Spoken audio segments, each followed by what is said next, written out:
Nagaa akkam jirtan hordoftoota Nagaa Tiyuubii baga deebitanii gara Nagaa Tiyuubii nagaadhaan dhuftan. Har'a maalidhaa barumsaan isiniif qabadhee dhufee barumsa afaan Ingiliffaa afaan Oromootiin amma namootaan yeroo baay'ee yoo waliin haasoftan afaan Ingiliffaatiin mee akkamitti irra naa deebi'i akkasumas naaf hin galle jechuu dandeessanii jechuudha. Kanaaf yookaan fakkeenyaaf amma dhiifama waan jettee hin dhageenye jechuu akkamitti dandeessa? Wanta tokko osoo waliin haasa'aa jirtanii sana booda yoo isinii galuu baate yoo ifa isinii ta'uu baate akkamitti irra naa deebi'i naaf hin galle jenna afaan Ingiliffaatiin karaa salphaa taateen jechuudha. Kanaafiyyuu amma yoo isinitti kan tolu ta'e qofa maal gootanii qalamaa fi dabtara keessan qopheessattanii ni barreeffattu jechuudha. Keessattuu barattoonni qabattanii sana booda maal gootan piraaktis gootanii jechuudha. Piraaktis gootanii qabachaa jala. Nagaa Tiyuubii irratti viidiyoo hedduu hojjetamanii jiranii keessa seentaniitu ilaaluu ni dandeessa. Viidiyoo gara 400tti dhiyaatu. Baay'ee kan isin fayyadudha. Afaan Ingiliffaa keessan sirriitti ittiin fooyyesfattanii jechuudha. Warroonni dubbisan dandeenye, warroonni sirriitti isinii ulfaatu afaan Ingiliffaa keessaa barachuu dandeessan. Warroonni immoo kophaa kootan onlaayiniidhaan sirriitti qo'achuu barbaadaa yoo jettan isin qo'achiisnaa lakkoofsa bilbilaa keenyan teelegiraamaan, iimoodhaan yookaan ammoo waatsaappiidhaan nu dubbisuu dandeessanii jechuudha. So amma maal jettee jechuu barbaaddan afaan Ingiliffaatiin akkam jettan? What did you say? What did you say? What did you say? Jedha argitanii asirratti yoo dubbistan kana What jettanii dubbistan afaan Oromootiin yaa irratti wanti hin jennee hin barreessine garuu What did you say? Say jechuun jechuu jechuudha. Maal jette jechuu barbaada. What did you say? Maal jette jechuu barbaaddan akkanatti jettanii jechuudha. Okay, kan itti aanu immoo dhiifama waan jettee hin dhageenye yoo jechuu barbaaddan hoo? Dhiifama waan jette hin dhageenye jechuu barbaaddan ammoo sorry, I didn't hear what you said. Sorry, I didn't hear what you said. Wanta ati jette hin dhageenye. I didn't wanta tokko yoo hojjechuu baattan yookaan wanta tokko ta'uu yoo baate maal jettan yeroo baay'ee I didn't kan jedhu tana past fayyadamuu dandeessan jechuudha. Kanaafiyyuu dhiifama waan jette hin dhageenye. Wanta amma dhaga'uun keessaa waan darbe waan ta'eef dhaga'uu baachuun keessaa wanta darbe waan ta'eef asirratti didn't kan fayyadamtanii jechuudha. Sorry, dhiifama jechaadha. Dhiifama waan jette hin dhageenye. I didn't hear what you said. Hear jechuun dhaga'uu jechuudha. Said jechuun wanta jette. Said. Laala amma sirriitti meeqoottaa? Sorry, I didn't hear what you said. Sorry, I didn't hear what you said. Dhiifama waan jette hin dhageenye. Dhiifama waan jette hin dhageenye jettanii jechuudha. Akkanatti fayyadamuu dandeessan. Okay. Kan itti aanu immoo irra naaf deebitaa? Irra naaf deebitaa? Amma immoo kana yookaan namni tokko waa isin hubachiisaa jiraachuu danda'a. Waa isinitti himaa jiraachuu danda'a. Irra naaf deebi'i yookaan irra naaf deebitaa? Bareeda gochuudhaaf yookaan ammoo waan lolaa akka fakkaanneef more polite gochuudhaaf maal jettan jechuudha? Irra naaf deebitaa jechuu dandeessanii jechuudha. Yeroo isaan akkamitti fayyadamtan afaan Ingiliffaatiin? Could you repeat that? Could you repeat that? Repeat jechuun irra deebi'uu jechuudha. Repeat yoo jennu irra deebi'uudha. Laala jala qabachaa deema. Jala. Yeroo tokkotti yoomiyyuu wanti baratamu hin jiru wanta tokko. Hunda akka miimooriitii miti yookaan miimoorii kompiitaraatii miti. Yeroo tokko nutti fe'anii yeroo tokko kan nu keessaa balleessan jechuudha. Namni maalidhaa?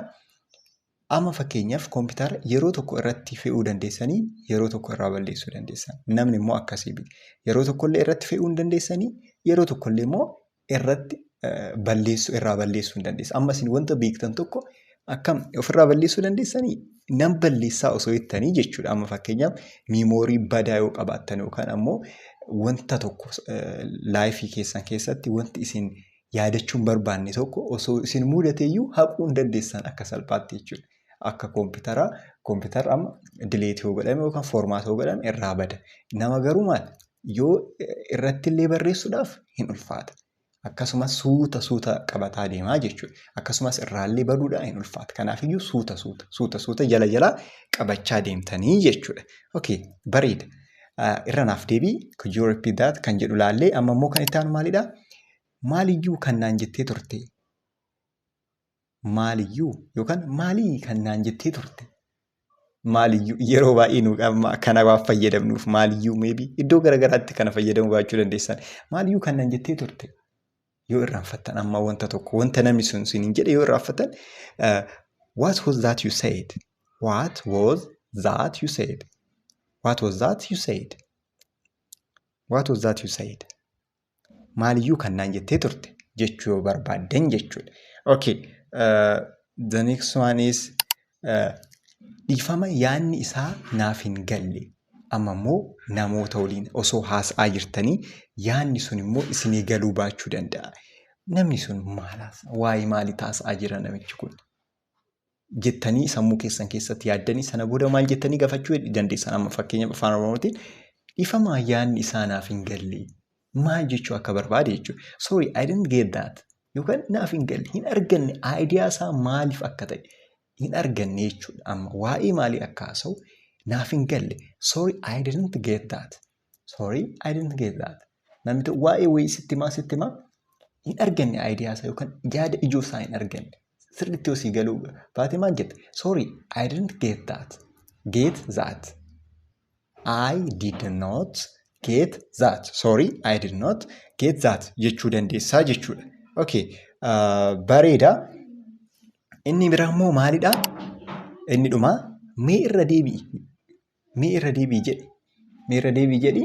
Kun immoo isaanis koomaniidha baqa. Yeroo baay'ee koomanii kan taatedha. Mee irra deebi'i jedhi.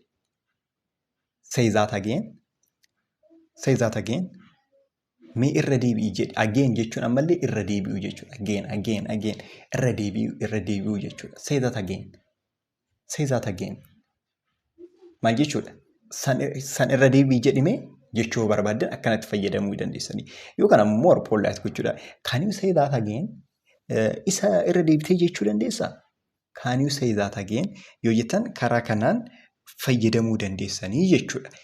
Kanaafiyyuu amma baay'inallee hin qabdu garuu karaalee irra naaf deebi'ii naaf hin galle maal jettee afaan Ingiliffaa fi afaan Oromootiin wal qabsiisee isiniif ibsee hin jira jechuudha. Amma jala jalaa qabadha akka nuyi isinitti hime jala jalaa barreeffadha. Warroonni immoo onlaayiniidhaan barachuu barbaaddan torbanitti guyyaa 5 wiixataan gajjimaataa kophaa keessanillee barachuu ni dandeessanii qo'achuudha baay'ee akkanatti akka yuutuubiitii miti. Jecha tokko amma dubbisallee hin beekin hamma dubbistanitti piraaktisii gootan laayivii waan ta'eef iyyuu hamma dubbistanitti waliin haasa'aa waliin dubbachaa kan barannu ta'aa jechuudha. Kanaafiyyuu wanti lakkoofsan bilbilaa keenya nu dubbisaa ta'u kan nu argatan ta'a jechuudha. Isa immoo fakkeenyaaf hamma ta'e kafaltii hamma ta'eetiin waan barsiisnuuf isa immoo hin dandeenyu yoo jettan ammoo viidiyoon kunoo firii gara 400 dhiyaatu isin hojjannee jira. As keessa seentanii ta'u yuutuubii kana keessa argachuu dandeessa. Warri nu dubbisan dandeenyes akkasumas ammoo warroon afaan Ingiliffaa hiikawwan isin dhibus as keessa giraamariinis ni jira. Words of the day kan jedhullee ni jira. Keessa seentanii ta'u argachuu dandeessan jechuudha. Kanumaa bakkuma jirtanitti nagaanaaf ta'a. Ani maqaa koo warri haaraa taatan nagaatiin jedhama. Nagaanaaf ta'a.